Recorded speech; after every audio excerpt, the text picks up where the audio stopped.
dalam video kali ni saya nak cerita sikit behind the scene tentang travelog yang saya buat baru-baru ni, tentang saya punya mini adventure saya mengayuh di sepanjang pantai timur daripada negeri Johor lagi hari tu. Trip tu sebenarnya adalah satu trip yang spontan, di mana sebelum tu saya ada shooting punya job. Saya jadi host untuk satu rancangan travelog untuk RTM ni, dan dalam rancangan tu dia macam satu travelog cari makan. Dan saya kena naik basikal pada masa tu. Jadi saya memang ada bawa sekali basikal saya, tapi saya memang tak ada apa-apa equipment. Saya tak ada macam tube extra, saya tak ada macam repair tool untuk basikal saya tu, disebabkan saya cuma macam berlakon je.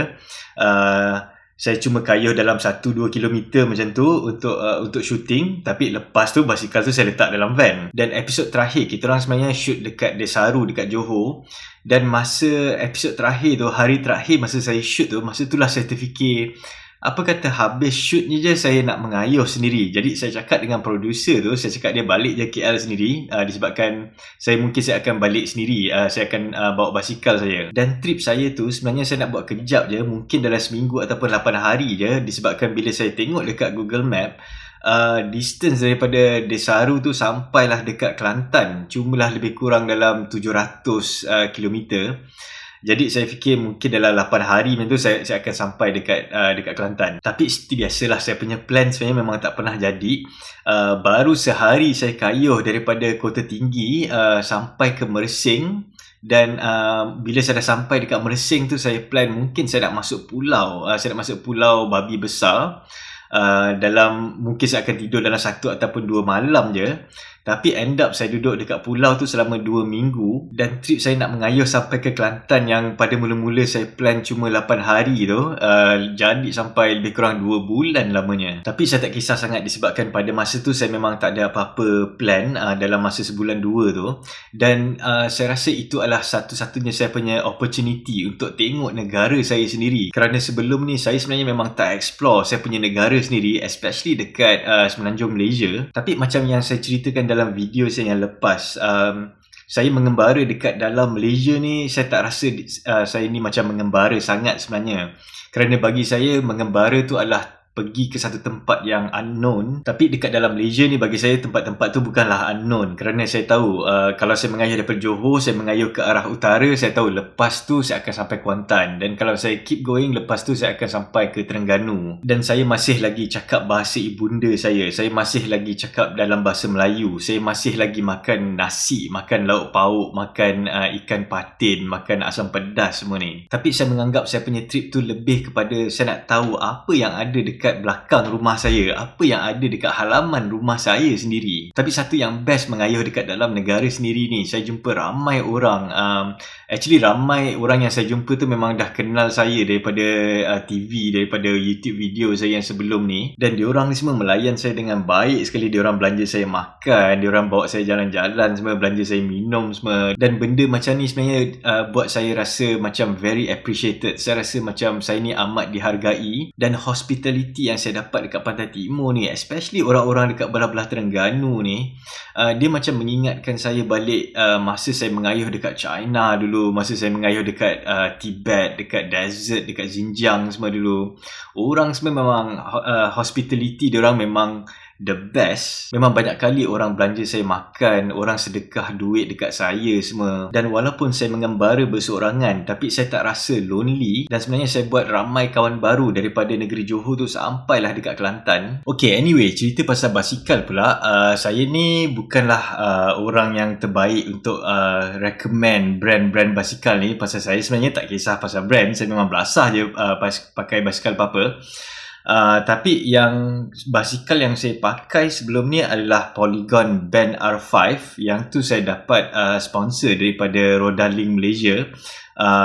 Saya dapat basikal tu daripada Rodaling dekat Cawangan Elmina dekat Shah Alam. Dan sebenarnya itu adalah basikal yang sama yang saya pakai masa saya mengayuh dekat Sarawak tahun lepas. Okay, so basikal tu sebenarnya dia bukanlah basikal touring bike. Dia adalah gravel bike. Tapi bagi saya okey je, pasal since dia ni memang gravel bike, jadi basikal ni kuat, dia memang boleh kayuh dekat gravel semua. So apa yang saya buat, saya cuma tukar ikut kesesuaian saya. Maknanya macam dia datang sekali dengan drop bar. Disebabkan saya tak biasa dengan drop bar, jadi saya tukar ke butterfly punya bar. Disebabkan saya dah biasa butterfly punya bar. Saya memang guna bar yang butterfly ni selama bertahun-tahun. Dia bukanlah lagi bagus ke apa, cuma saya dah biasa dengan butterfly bar ni. Dan dia punya sandal pun saya tukar kepada Brooks, pasal saya selesa dengan pakai Brooks. Dan tayar saya memang selalunya akan pakai Shawlby Marathon Plus. Bagi saya tebal 1.75 inch tu sebenarnya dah boleh. Sebenarnya kita dah boleh kayuh dekat banyak tempat dekat dunia ni. Dia tak tebal sangat, so dia boleh kayuh laju. Dan 1.57 inch ni bagi saya memang kita boleh kayuh dekat banyak tempat, kecuali macam jalan-jalan yang teruk dekat jalan gunung semua tu, macam macam dekat Nepal semua tu. Kalau yang jalan yang lagi teruk ni, selalunya kalau kita pakai 2.0 memang kita boleh pergi dekat mana-mana jalan lah dekat dunia ni. Tapi to be honest, saya tak test basikal tu really to the limit, disebabkan hari tu saya cuma mengayuh dekat sepanjang Pantai Timur ni je, dan saya tak bawa barang yang berat disebabkan saya masih lagi dekat dalam Semenanjung. Dan saya tak bawa saya punya tent. Saya memang saya tak plan nak camping pun. Saya cuma nak pergi dekat duduk dekat hotel-hotel yang murah sebenarnya dekat sepanjang perjalanan saya tu. Yang saya boleh cakap cuma masa saya dekat Sarawak hari tu, saya memang ada lalu jalan macam jalan balak semua ni, especially macam dekat area Bario, daripada Lawas nak pergi ke Bakalalan semua tu. Yang jalan-jalan balak ni semua memang bagi saya dia dah sama macam jalan gunung dekat Nepal, dekat India semua tu. Tapi still, walaupun saya lalu jalan tu, masa tu saya bukanlah betul-betul mengayuh. Saya cuma filming, jadi saya tak letak barang yang berat. Saya tak kayuh dengan bawa load yang berat. Jadi saya tak boleh nak cakap sangat kuat ke tak basikal tu. Saya memang tak test basikal tu to the limit. Masa saya mengayuh dekat sepanjang Pantai Timur hari tu saya cuma mengayuh paling jauh pun saya kayuh dalam 110-115 km macam tu. Average saya mengayuh cumalah lebih kurang 60 hingga ke 70 km, disebabkan saya nak mengelakkan daripada kena panas. Pasal masa tu saya memang tak nak kena panas sangat. Panas kat Malaysia ni pasal kita ni humid. Jadi saya mengayuh seawal jam 6.45 pagi, seawal jam 7 pagi, dan selalunya saya akan berhenti mengayuh seawal jam 11 pagi macam tu. Saya dah berhenti mengayuh sebelum betul-betul panas. Okay, next saya nak cerita pasal topik yang paling utama sekali, yang paling ramai orang tanya adalah kamera apa yang saya pakai, macam mana saya buat filming solo ni semua. Bagi saya, compare dengan 10 tahun yang lepas masa saya mula-mula buat filming, masa saya travel solo dekat belah-belah Arctic dulu, sekarang ni dah lagi senang disebabkan teknologi dah memang lagi advance sekarang ni. Contohnya macam sekarang ni dah memang common, kamera-kamera zaman sekarang ni ada autofocus semua. Maknanya saya tak payah lagi nak adjust focus tu manually, tapi kamera tu akan detect saya punya muka dan dia akan fokus dekat muka saya. Dan bila saya datang lagi dekat dengan kamera tu, dia akan fokus dekat mata saya. Jadi daripada situ saya tak perlu nak risau saya punya footage tu blur ke tak. The main kamera yang saya pakai adalah kamera Sony A7S3. Kamera ni dia shoot 10-bit, jadi saya gunakan advantage tu untuk shoot semua log. Dia macam flat profile, maknanya color dia macam flat, dia punya contrast pun macam really flat. Tapi advantage shoot log, shoot flat profile ni, kita boleh dapat the widest dynamic range. Okay, tapi walau macam mana pun tak ada kamera yang betul-betul perfect. Macam kamera Sony ni sebenarnya saya tak suka sangat dia punya color science dia. Saya tak suka sangat dia punya color, especially color skin tone dia. Dia punya, kadang-kadang bila saya shoot orang, dia punya skin color dia nampak macam ke arah kuning-kuning. Kadang-kadang nampak macam orang tu tak sihat ataupun nampak macam mayat. Jadi daripada situ saya kena dalam editing saya kena adjust skin tone tu ke arah warna merah sikit-sikit. Dan at the same time saya tak suka sangat dia punya colour hijau, dia punya colour biru semua tu dekat Sony punya colour ni. So pendek kata sebenarnya saya memang tak berapa suka sangat Sony punya colour science. Kalau nak ikutkan colour science, saya paling suka Canon punya colour. Tapi saya still pakai kamera Sony A7S3 ni disebabkan dia senang, handling dia very easy. Dia punya autofocus laju, dia kecil, dia ringan sebenarnya. Lepas tu dia punya screen boleh flip semua. Jadi bagi saya itu semua adalah satu advantage untuk saya, especially disebabkan saya ni filming seorang-seorang. Saya buat solo filming. Another camera yang saya pakai adalah Insta360. Kamera ni adalah kamera yang paling reliable, paling fun saya pernah pakai, paling mudah untuk dipakai. Dia sangat-sangat senang. Saya guna kamera ni untuk shoot semua part yang masa saya naik basikal tu. Kenapa saya cakap kamera ni senang? Ini adalah kerana kamera ni dia adalah 360 punya kamera. Jadi saya tak perlu nak halakan kamera tu dekat mana-mana untuk dapatkan certain composition. Saya cuma perlu turn on kamera tu, saya press record, lepas tu saya biar je dalam 2-3 minit masa saya mengayuh basikal tu. Lepas tu dalam 2-3 minit tu baru saya stop recording, saya turn off kamera tu untuk save battery. Dan saya akan buat benda tu beberapa kali dalam masa sehari, tengok dekat tempat-tempat mana yang saya nak shoot semua. Insta360 kasih saya dua kamera, satu adalah One X2 dan satu lagi adalah One RS. One X2 ni saya pernah cover dalam video-video saya yang sebelum ni, boleh check dekat sini. Dan One RS ni dia macam GoPro sikit, tapi apa yang best pasal kamera One RS ni, dia macam lagi senang disebabkan kita boleh buka semua dia punya parts, dia punya bateri, kita boleh buka dia punya lens semua ni, kita boleh asingkan semua.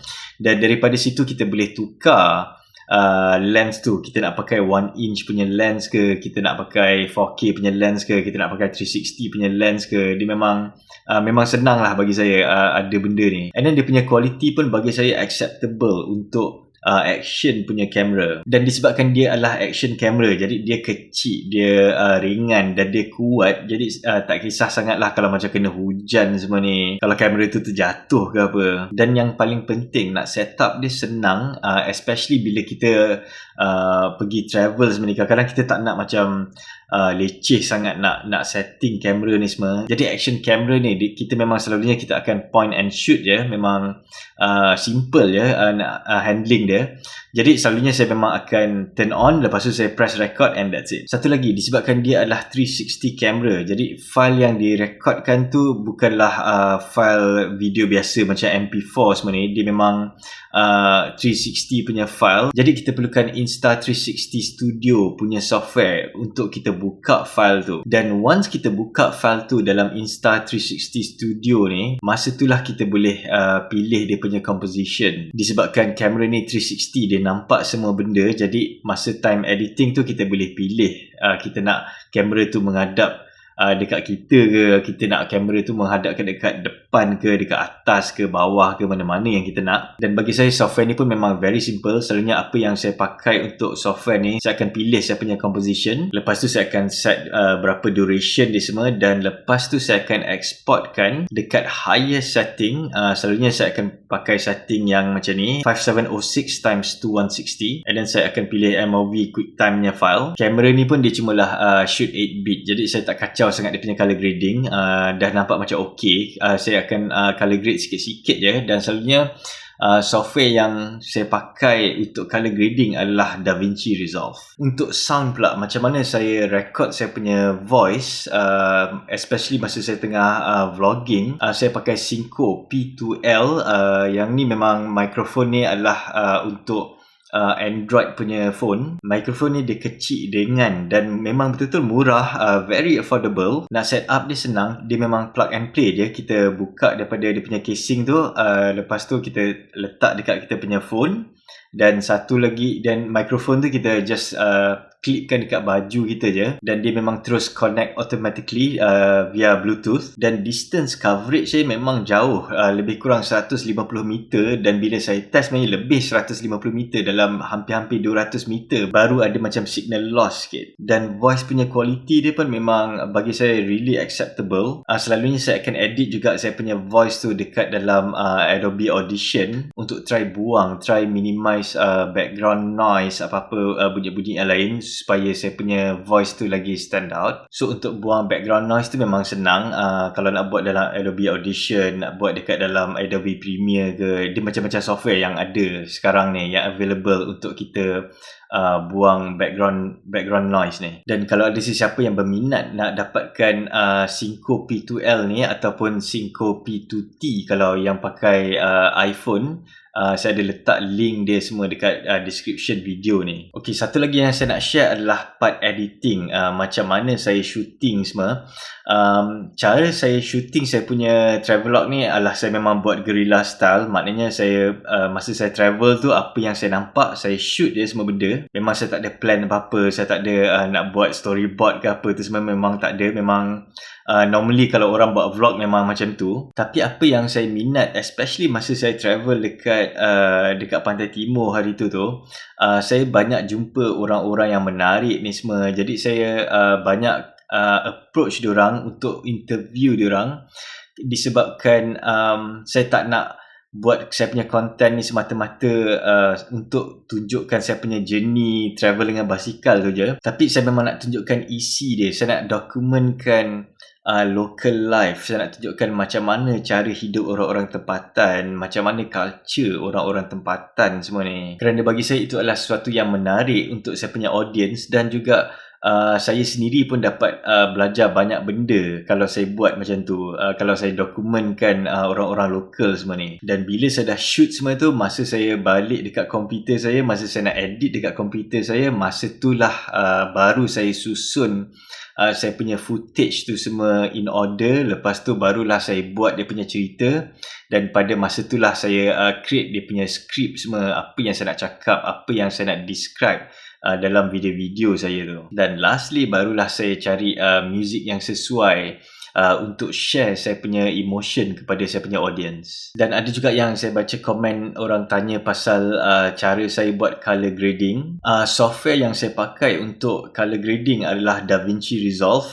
Memang highly recommended, disebabkan software ni dia ada yang free punya version, dan free punya version dia ni pun memang dah cukup untuk kita buat kerja-kerja color grading, untuk buat editing semua ni. Dan at the same time dia pun ada paid punya version, dan paid punya version dia pun actually murah, affordable. Dan software ni sebenarnya adalah satu software yang professional, disebabkan Hollywood semua memang pakai software ni untuk buat color grading. Macam movie-movie yang kita tengok dekat Netflix, movie yang kita tengok dekat wayang semua tu, memang kebanyakannya diorang pakai color grading, pakai DaVinci Resolve. Bila kita buka software tu, of course nampak macam complicated, tapi sebenarnya tak adalah complicated sangat. Bagi saya color grading ni yang paling penting sekali sebenarnya adalah contrast. Jadi tool yang paling penting dalam DaVinci Resolve ni untuk kita buat color grading sebenarnya adalah graph ni. So kita kena banyak trial and error untuk kita master graph ni. Dan tips yang paling penting sebenarnya untuk main graph ni adalah kita kena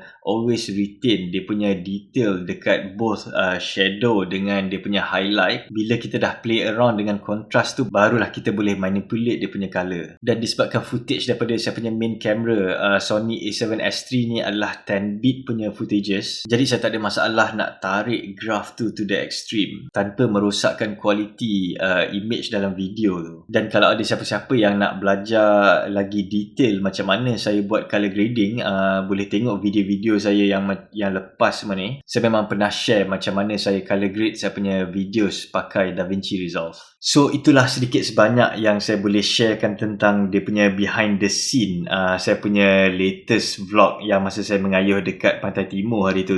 Saya harap benda ni membantu sedikit sebanyak. Kalau ada sesiapa yang nak tanya apa-apa pun, just boleh tinggalkan dekat komen je. Nanti kalau ada time nanti saya akan reply komen tu. So overall saya sebenarnya memang enjoy lah travel dekat dalam Malaysia ni buat kali pertamanya naik basikal. Itu pun saya tak dapat nak habiskan saya punya trip ni disebabkan saya kena balik halfway, disebabkan saya ada benda-benda personal yang saya kena uruskan.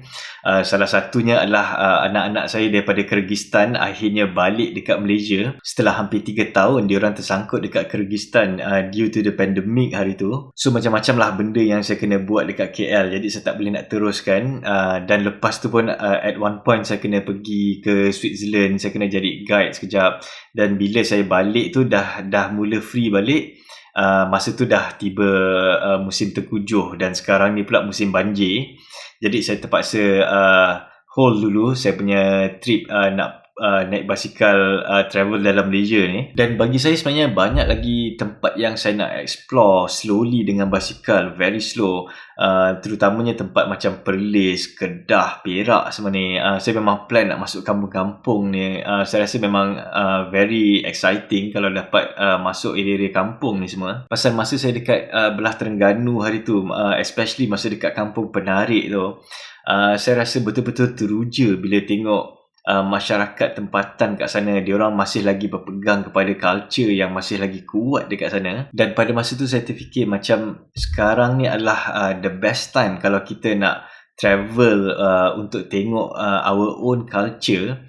Now is the best time disebabkan saya rasa ini adalah antara hari-hari terakhir culture tu masih lagi ada, kerana mungkin tak lama lagi culture tu akan hilang completely disebabkan arus pemodenan. Dan benda ni bukannya terjadi dekat kita je, dia memang terjadi dekat satu dunia pun sebenarnya. Selalunya saya tengok bangsa yang preserve culture diorang ni adalah bangsa-bangsa minority dekat setengah negara tu, macam contoh kaum Bali ataupun kaum Papua dekat Indonesia, ataupun bangsa Uyghur, bangsa Kyrgyz, bangsa Tajik yang duduk dekat dalam China. Yang tu memang kita boleh tengok diorang masih lagi ada very strong culture. Tapi selalunya bangsa majority dekat sesebuah negara tu, diorang tak preserve sangat diorang punya culture tu. Disebabkan itulah masa saya travel dulu, saya tengok bangsa Kazakh for example.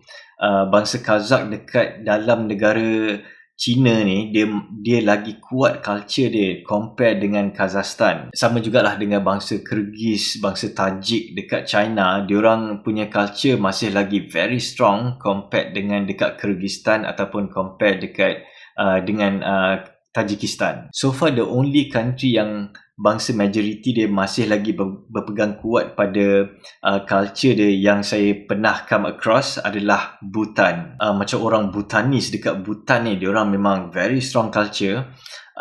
Saya tak tahu, saya tak ingat apa nama diorang punya pakaian tradisional diorang. Pakaian tradisional diorang ni macam ala-ala kimono juga tapi lain sikit. Okay, sebagai contoh, kita dekat Malaysia ni, kita orang Melayu selalunya kita akan pakai baju Melayu paling common sekali adalah masa hari raya ataupun mungkin masa pergi sembahyang tarawih masa bulan Ramadan, sebagai contoh. Tapi macam orang Bhutan ni dengan pakaian tradisional diorang ni, diorang memang pakai hari-hari, bukannya masa perayaan je. Diorang memang pakai masa tidur pun diorang pakai baju kimono diorang tu. So bagi saya tak banyak yang tinggal. Mungkin satu lagi country yang masih lagi strong culture adalah Mongolia. Itu pun taklah strong sangat. Bagi saya yang paling strong adalah Bhutan. Kalau macam Mongolia ni, dia memang setengah tempat je, tempat-tempat yang isolated, yang macam jauh daripada city semua ni. So bagi saya kalau kita nak travel untuk tengok culture, bagi saya memang now is the time. So itu je lah sharing saya untuk video kali ni. Kita jumpa dalam video yang akan datang nanti. Terima kasih.